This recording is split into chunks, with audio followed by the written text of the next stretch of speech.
दोस्तों, शाहरुख खान की पठान फिल्म तो आप लोगों ने देख ही ली होगी और इस फिल्म में दिखाए जाने वाले एक्शन सीन्स से आप काफी ज्यादा एक्साइटेड भी हुए होंगे, क्योंकि इसी तरह की चीजें देखकर हम थिएटर में ताली और सीटी बजाकर रंग जमा देते हैं।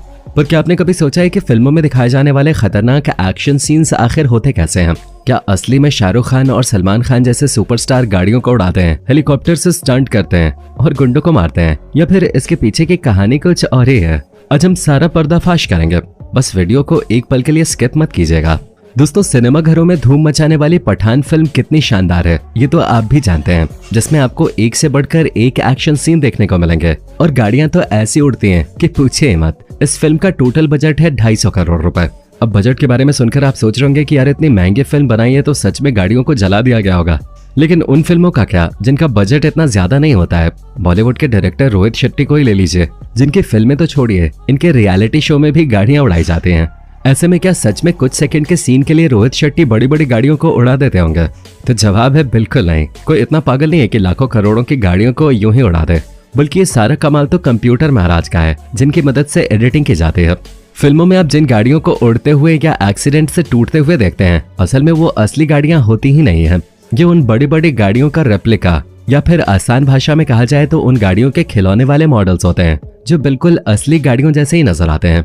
और इन बड़ी बड़ी गाड़ियों के एक्शन सीन बाहर खुली सड़क में नहीं, बल्कि क्रोमा स्टूडियो में शूट किए जाते हैं। दोस्तों, कंफ्यूज मत होइए, हम आपको डिटेल में समझाते हैं कि आखिर हमारी आंखों के साथ ये धोखा किया कैसे जाता है। सबसे पहले तो जिन गाड़ियों को लेकर सीन शूट करना होता है, उनके छोटे छोटे टॉय मॉडल्स खास तौर पे बनवाए जाते हैं और एक लकड़ी पर रेत डाल के नकली सड़क तैयार की जाती है, जो बिल्कुल असली नजर आती है। जिसके बाद सीन के हिसाब से ही गाड़ियों को सेट करके उनकी पोजीशन फिक्स की जाती है।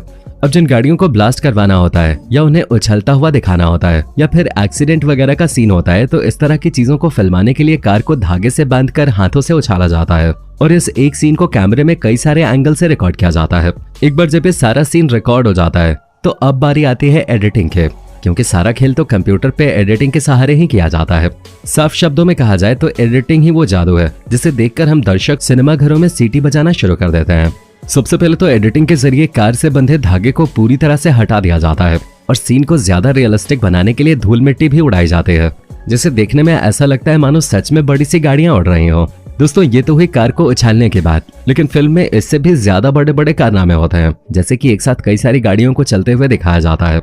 इस तरह के सीन भी इन छोटी छोटी गाड़ियों की मदद से ही शूट किए जाते हैं, जिसके लिए कई सारी कारों को टेप की मदद से आपस में जोड़ दिया जाता है और फिर उन्हें एक साथ चलाया जाता है, जिसे देखकर ऐसा लगता है कि कई सारी गाड़ियां कतार में चल रही हैं और कोई पावरफुल बंदा गाड़ियों के काफिले को लेकर जा रहा है। अब गाड़ियों का चलना और उड़ना तो फिर भी एक बार ठीक है, लेकिन आखिर उन्हें जलने वाले सीन कैसे शूट किए जाते हैं, जिसमें कार के अंदर ही धमाका कर दिया जाता है? तो भाई, इस तरह के कारनामे भी बहुत ही चतुराई से किए जाते हैं।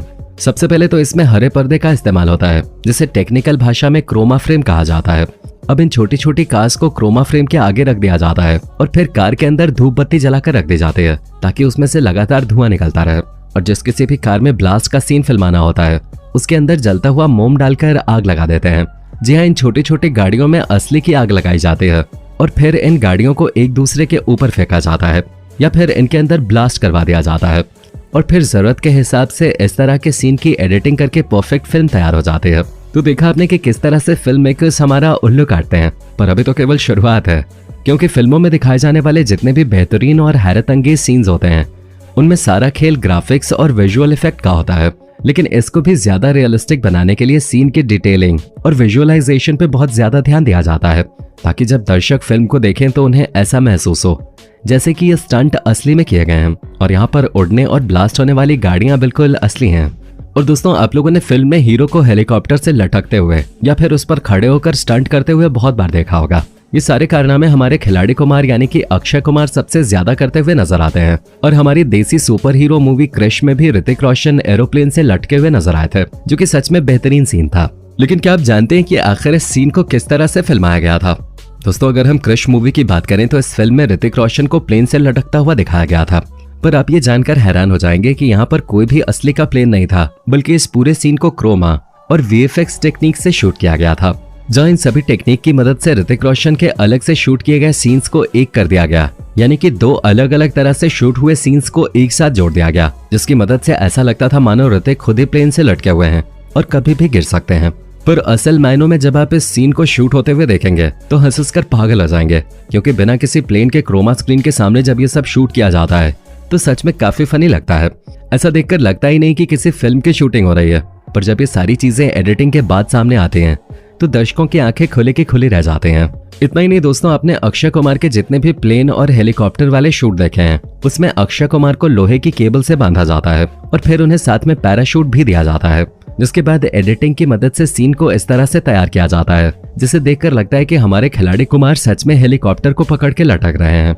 इस तरह के सीन शूट करते वक्त हेलीकॉप्टर को बहुत ही कम ऊंचाई पे उड़ाया जाता है और उसकी स्पीड भी बहुत ही कम होती है। इन सब के अलावा एक्टर की सुरक्षा के सारे इंतजाम वहां पर मौजूद होते हैं और जब मारधाड़ वाले एक्शन किए जाते हैं उसके लिए हीरो को केबल से बांध दिया जाता है, जिसकी मदद से वो हमें हवा में उड़ता हुआ नजर आता है। और ऐसे सीन क्रोमा स्टूडियो में गद्दे लगाकर शूट किए जाते हैं और फिर बाद में एडिटिंग की मदद से गद्दे की जगह सड़क या मैदान का इमेज लगा दिया जाता है, जिसे देखकर हमें ऐसा लगता है मानो हमारा हीरो सड़क या मैदान पे एक्शन कर रहा है। दोस्तों, एक्शन और मारधाड़ का नजारा तो आप लोगों ने देख लिया। आइए अब बात करते हैं फिल्मों में वाली सबसे रोमांचक चीज की, यानी कि डबल रोल के। क्योंकि आज की टेक्नोलॉजी में डबल रोल करना कोई बहुत बड़ी बात नहीं है। इसके लिए बस एक्टर के सामने स्टैंड रख दिया जाता है और एक्टर उस स्टैंड को अपना हमशक्ल मानकर अपने डायलॉग बोलता है और फिर अपनी कॉस्ट्यूम बदलकर उसी स्टैंड की जगह पे खड़ा हो जाता है और अपने हमशक्ल का डायलॉग बोलता है। इन दोनों ही सीन को अलग अलग एंगल से पहले शूट कर लिया जाता है, जिसे बाद में सॉफ्टवेयर की मदद से एक कर दिया जाता है। और जब लोग इस सीन को देखते हैं तो उन्हें ऐसा लगता है मानो एक ही शक्ल के दो लोग सामने खड़े हैं जिन्हें कैमरे में फिल्माया गया है। वैसे दोस्तों, आपको बता दें कि इस तरह के सीन में एडिटिंग और स्पेशल इफेक्ट के अलावा एक्टर्स की एक्टिंग में भी दम होना बहुत ही ज्यादा जरूरी है, क्योंकि एक अच्छा एक्टर ही स्टैंड को अपना हमशक्ल मानकर अपने दोनों रोल को अच्छी तरह से निभा सकता है। इसी वजह से अगर जुड़वा या फिर कह लीजिए डबल रोल वाली जितनी भी फिल्में हैं वो या तो सुपर डुपर हिट जाते हैं या फिर फ्लॉप हो जाते हैं। वैसे दोस्तों, देखा जाए तो आज के टेक्नोलॉजी वाले दौर में डबल रोल क्या ट्रिपल रोल भी करना कोई बहुत मुश्किल काम नहीं है। लेकिन जब टेक्नोलॉजी इतनी ज्यादा एडवांस नहीं थी तो पुराने समय में इस तरह की चीजें फिल्माना काफी ज्यादा मुश्किल हो जाता था। इसी वजह से जितनी भी पुराने जमाने की डबल रोल वाली फिल्में आई हैं वो सब हिट गई हैं, क्योंकि दर्शकों को उसमें कुछ नया देखने को मिलता था। अगर आपने कभी गौर किया हो तो पुरानी फिल्मों में डबल रोल कर रहे एक्टर के दोनों रोल्स को एक फ्रेम में बहुत ही कम बार दिखाया जाता था।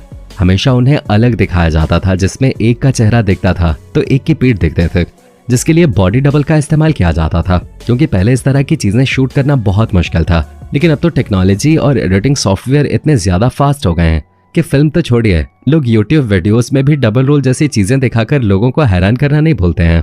तो दोस्तों, ये थी फिल्मी दुनिया की असली सच्चाई, जिसे देखकर आपका क्या कहना है कमेंट में बताना ना भूलें। और इसी तरह के वीडियोस को लगातार देखते रहने के लिए चैनल को फटाफट सब्सक्राइब कर दें।